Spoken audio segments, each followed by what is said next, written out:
Gears of War E-Day Beta had a surprise stress test today after the Coalition announced that they would actually be including Versus alongside Horde Siege in the first weekend of the beta.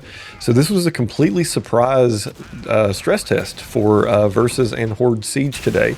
I just installed the game and compiled the shaders and happened to check it, and the servers were live. They announced a little bit later on their socials that it was indeed intended. So I immediately just hopped in and started playing.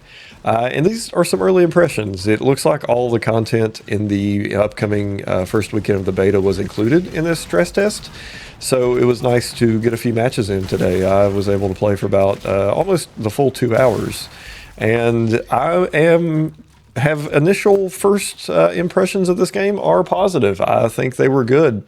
It took a little tuning to get the graphics on the PC set to where you could hit 144 frames, and after that I was off and running. So let's talk first impressions of the Versus mode. I like that it's 4v4. I think the maps are well suited for that amount of players, and it doesn't have too much going on to the point where it's just complete chaos. It feels like there is a flow to the match, so that's good. The big topic is always going to be the movement in Gears of War, right? I think the Coalition is going for a strike and a balance between the advanced movement mechanics of bouncing and wall bouncing and hyper bouncing and all of that, along with slower tactical play with positioning and strafe battles. I think it's pretty good initial first impressions. The movement definitely feels more weighty and intentional with it. It kind of feels more like, if I had to compare it to Halo terms, like Halo 3 versus Halo Infinite, with the fast jiggle strafing versus the momentum-based strafing of Halo 3. It's definitely what Gears E-Day strafing feels like. So I like that. I like that there's probably going to be a bit more predictability to the strafe mechanics versus just the jiggling back and forth of wall bouncing and wall canceling. So I like that. Another thing that I enjoyed was the weapon balance. I thought sniping felt very good on mouse and keyboard, firing from the zoomed out and the zoomed in. I liked it both. The hit registration felt great on it. But this is probably the best feeling Gnasher first impressions wise of Gears since the original. The center screen aiming definitely feels a little weird at first if you've been playing more, of Gears 4, Gears 5 versus Reloaded. But it goes back to that initial Gears of War 1 feeling of that center screenshot. So I'm hoping that will make it more consistent versus some of the inconsistency we had with the barrel aiming of recent memory. But I think the animations are very well done too. The sprint animation looks good. The firing, the reload, all the attention to detail stuff here is nice. Another layer of combat is that verticality and jumping.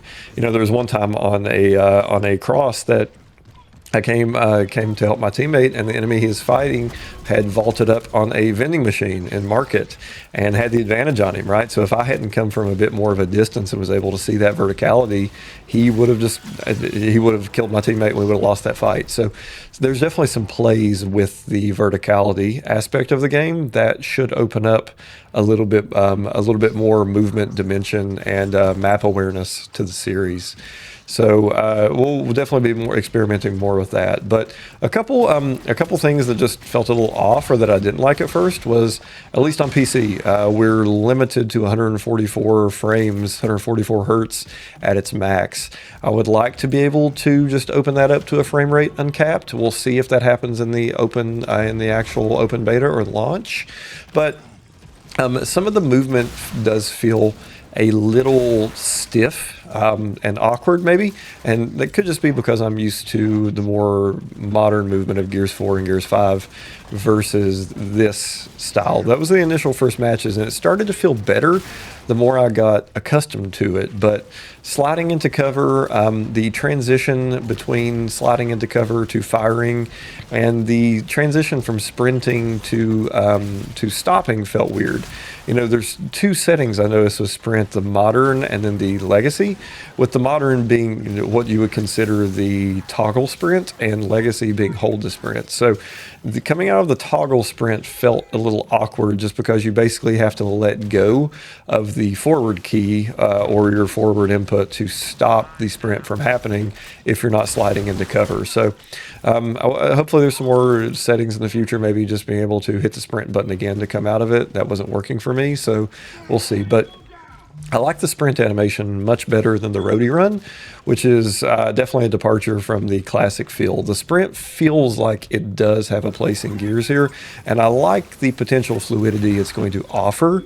The cover system is definitely going to cut down on the hyper bouncing, wall bouncing, just jiggling all over your screen that a lot of people hate, and a lot of people feel like is a barrier to entry for the series. So using cover is more intentional. You can definitely use it to get some of the advanced movement mechanics still there and outplay people, but it's not going to be that, an awkward movement you can see on the screen right there as Marcus went into cover and out of cover. It's definitely slowed down, and the way the animations play out is a lot more fluid, and I would just say more natural looking than your, hyper bouncing, wall canceling, where you're just moving a few inches and jerking back and forth. So I like the potential for wall bouncing in here, and I like the potential to have more intimate strafe battles rather than having the wall bouncing, hyper bouncing, wall canceling ability be the end all be all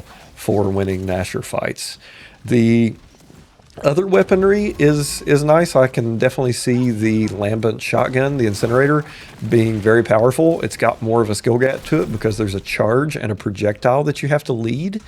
I didn't get my hands on the grenade launcher, the gut puncher, but I will say that the snub pistol felt very powerful on mouse and keyboard. So that's definitely going to be something to pull out at range, more so than the Lancer, I think, because the Lancer does have this very intense bloom increase in spread the longer you fire it. So I could see the pistols, the snub pistol and the new pistol they've included, being very powerful in this. The two maps were good. Outpost I liked better just because it had the sniper and more verticality to it, but Market is definitely going to be one that I could see being more of a like a Gridlock Gears classic map. So I'm really looking forward to diving into this, playing a lot more of it, learning a bit more of the meta and how the movement mechanics interact with the gunplay. So the beta coming up on Friday, midday Friday, 3 p.m. Eastern. I'm definitely going to be there playing as much of it as I can these next 2 weeks. And I think the game is shaping up to be something that will be a very good launch for Gears fans and support afterwards. So looking forward to the weekend. Drop your comments. Let me know if you got to play and what you thought.